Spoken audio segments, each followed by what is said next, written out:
Brighton have made an absolute fortune from Chelsea over the past year. When Moises Caicedo completed his transfer in the middle of August, it took the trading between the two clubs in just the last 12 months to 10 deals and an amazing £225 million. And all of that has gone to Brighton. So, what are they spending it on? And what is almost £250 million worth to a club of their size?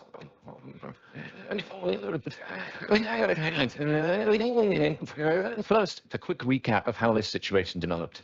It began with the sale of defender Marc Cucurella during the summer transfer window of 2022 for a fee which could rise to £63 million. That was followed in September by head coach Graham Potter moving to Stamford Bridge and taking along 5 of his backroom team. Losing Potter and his staff swelled the club coffers by another £22 million worth of compensation.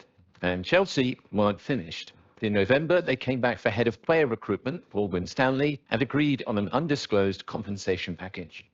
And in the summer of 2023, again, they've funded Brighton, spending £25 million on goalkeeper Robert Sanchez, and 9 days later, breaking the British transfer record by agreeing a £150 million deal for Moises Caicedo. For context, the Amex Stadium, Brighton's home since 2011, cost just £93 million to build. The state-of-the-art training complex in nearby Lancing followed 3 years later, and that cost around £20 million. But what will this cash from Chelsea cover? Apart from another 225 Joel Veltmans, a further 75 Karamittamars, or another 80 Pascal Grosses. Well, given the players who left, replacements were obviously a priority. James Milner and Mahmoud Daoud have arrived on free transfers, while defender Igor, goalkeeper Bar Verbruggen, and forward Joao Pedro have already joined. The highly rated quartet, Clevis Estupinian, Julio Enciso, Simon Adingra, and Facundo Buonanotte joined last season too. And Estupinian and Enciso have already made a name for themselves in the league. Adingra and Buonanotte are also expected to in due course.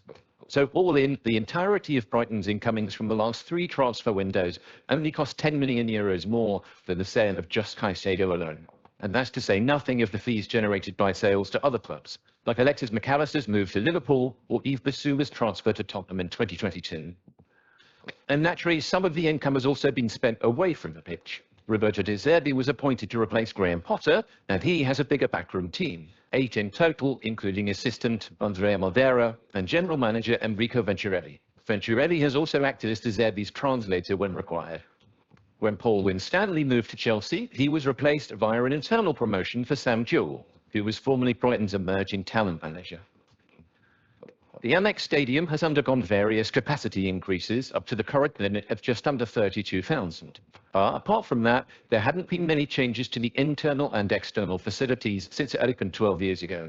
In recent months, there have also been general improvements in decor and carpeting, and the creation of a new tunnel club for high-end and high-cost matchday hospitality.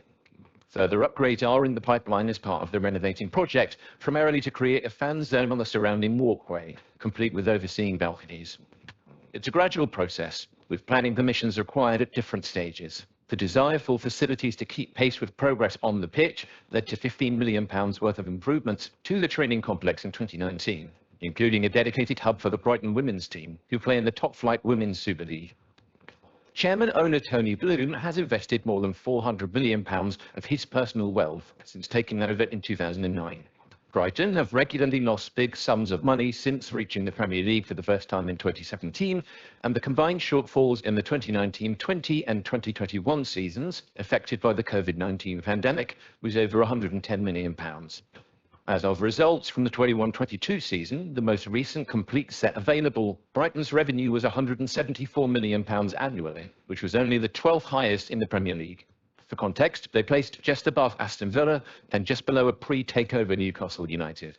And that 174 was just over a third of Chelsea's £480 million and less than half the annual revenues collected by Arsenal and Tottenham. So although the tide is turning, there's still been a heavy dependency on Bloom's generosity.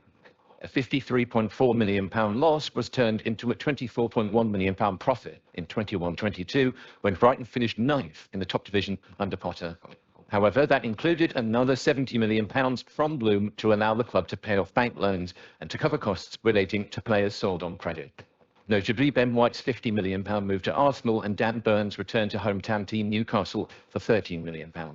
Situations where fees weren't received up front. The set of accounts for last season, when Brighton finished 6th under Potter's successor De Zerbi to qualify for the Europa League, will make even better reading when they're published next year. And so will the books for the year after that, which will incorporate the Caicedo deal.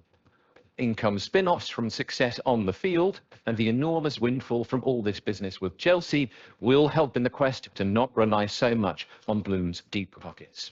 Chief Executive and Deputy Chairman Paul Barber has said that, while we know we're very fortunate to have Tony Bloom's ongoing support, the club must continue to work towards improved sustainability in the longer term. And that money, coming from a certain blue-coloured corner of West London, should certainly